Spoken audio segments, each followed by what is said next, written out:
Monica and Renee arrived at their destination, but this wasn't the place for their honeymoon. It was the place where they were going to find out what their soon-to-be destination was. The only thing that was there was a transportation vehicle.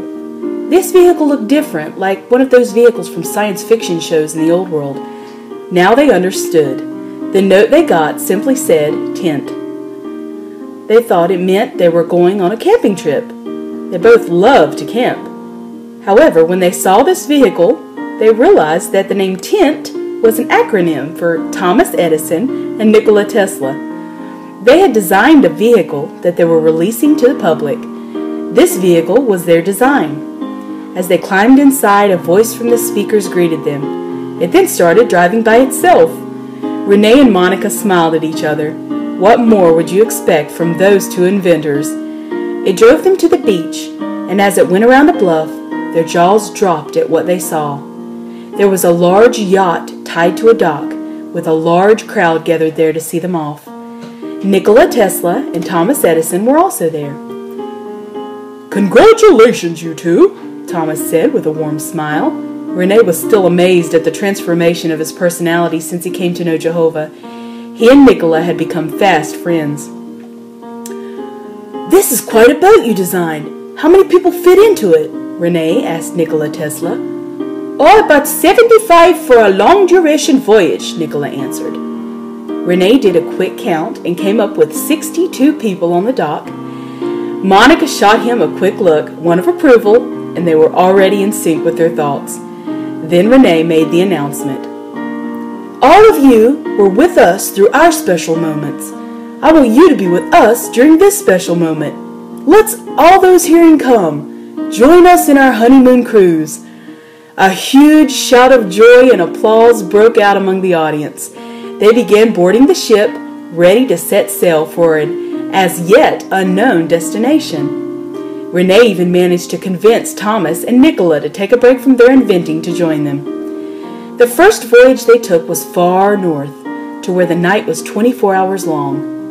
There they enjoyed the stunning display of the aurora borealis. It shimmered in the night sky with vibrant colors of green, purple, red, and blue. Next, they cruised back south toward the northwestern part of North America. There they visited some hot springs which sat in the middle of a stunning rainforest. It was a large, temperate rainforest and the biggest one in the world.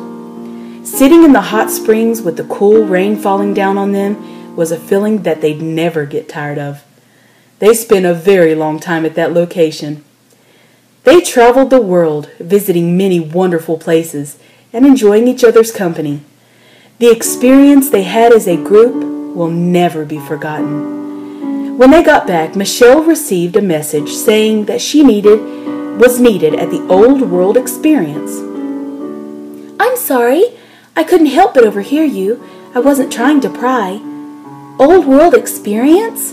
What is that?" Monica asked. Michelle was so tempted to tell Monica about it, but she knew David wanted it to be a surprise to everyone.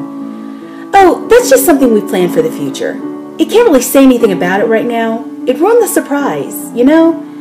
"Yes, I do know," Monica said.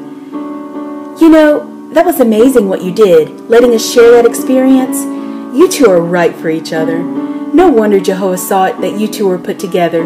He is the best matchmaker."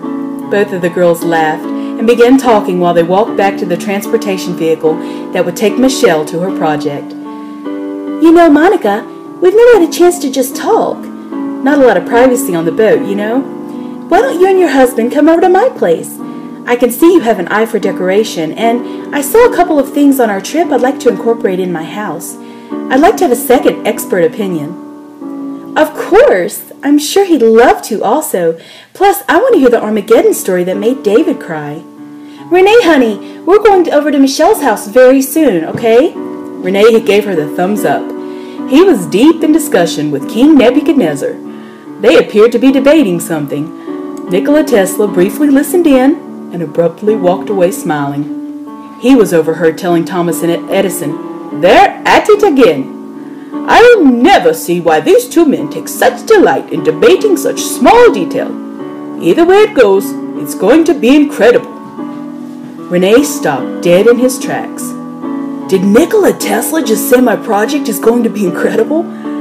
Yes, he did, Nebuchadnezzar laughed. I've told you 1,000,000 times your project is incredible. It's just that I can make it more incredible. Both men laughed. Renee noticed that his wife was waiting for him, and she was playing with that black panther, the one that would always try to scare him. He saw the panther noticed him and attempted to run and hide behind the vehicle. Claude, what's gotten into you? What are you up to? Michelle asked, watching him with a wary eye. Claude, so that's his name. He has bonded with someone. I thought so. This is the cat that made a game of trying to scare the pants out of me on my morning jogs, Renee said as he walked up to them. And then he cried out, Claude, I saw you run back there. It's not going to work. Claude came out of hiding, actually looking sheepish, then bounded into Renee's arms and began jumping back and forth between Renee and Michelle. He was ecstatic. His two favorite people were here in one place. Renee and Monica waved goodbye to Michelle as they headed back to her project. Monica then turned to Renee and asked him, You don't mind making an addition to our house, will you? Of course not, sweetie. I figured when we got back you'd want to implement some of those ideas you got on our trip. No, love, it's not that. We'll be doing that later. Right now, we need to add another bedroom, a nursery. Once again, Renee's knees got weak.